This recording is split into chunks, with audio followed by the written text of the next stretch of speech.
Сәлем достар, уақыт өте келе адамзат баласының айналасындағы заттардың көбі өзгерді. Ал соғыс деген түсінік орта ғасырлардан қазіргі кезге дейін өзгерді ме? Әрине өзгерді, әйтпесе дәл қазір. Әр мемлекеттерде өздерінің алып адамдармен немесе қатерлі ауруларға шалдыққан әскерлері болушы еді. Сіздермен бірге Пазл каналы. Бүгін өткен ғасырларда болған ең ерекше әскерлер жайында айтатын боламыз.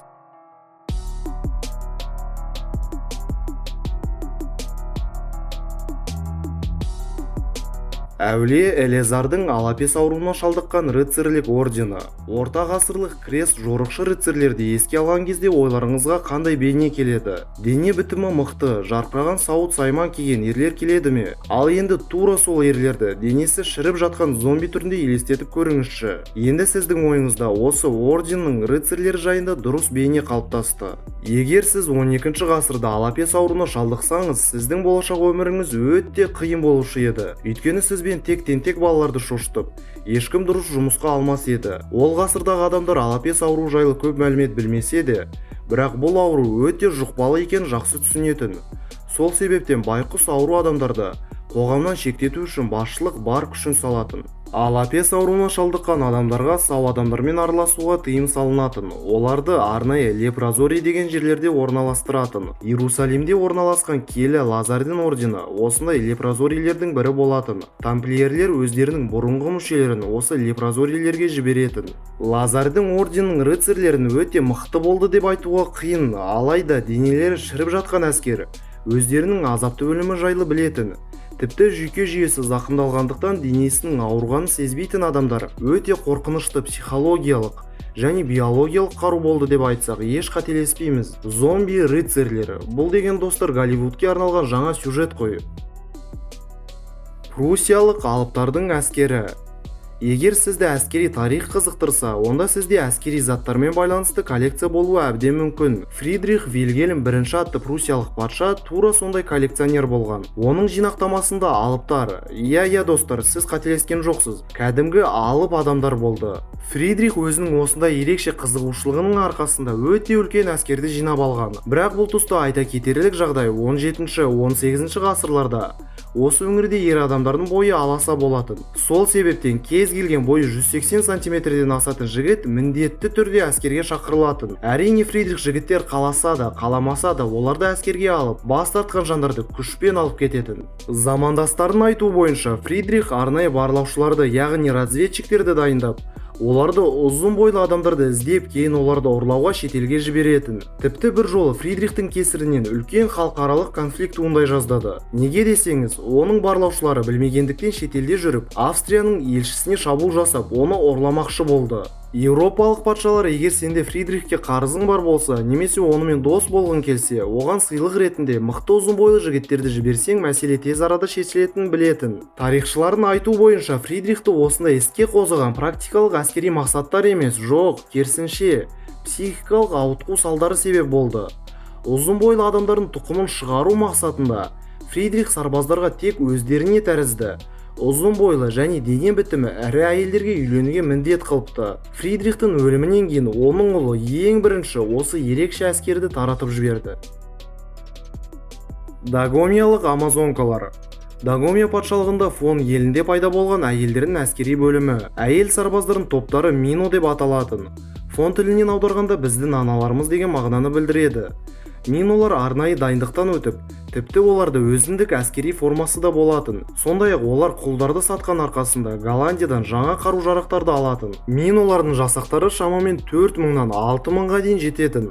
Басқа сөзбен айтқанда, бұл Дагомияның әскерінің 1/3 бөлігі. Минолар Ахоси деген әйелдерден жиналатын.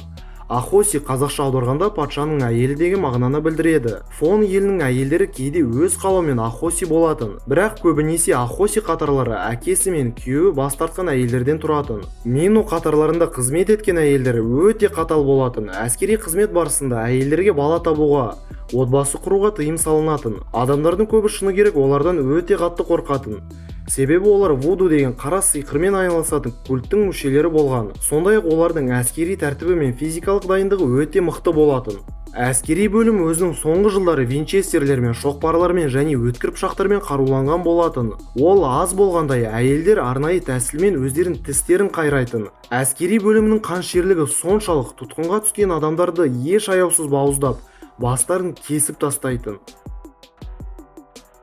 Терракот әскері 1974 жылы Қытайдың солтүстік батыс жағында Сиянь қаласының маңында құдық қазып жатқан шаруалар 20 ғасырдың ең үлкен археологиялық табысы терракоттан, яғни күйдірген саздан кептіріліп жасалған әскердің жер асты галереясы тапқан. Бұл алғашқы Қытайдың императоры Цин Ши Хуандидің әскері болған.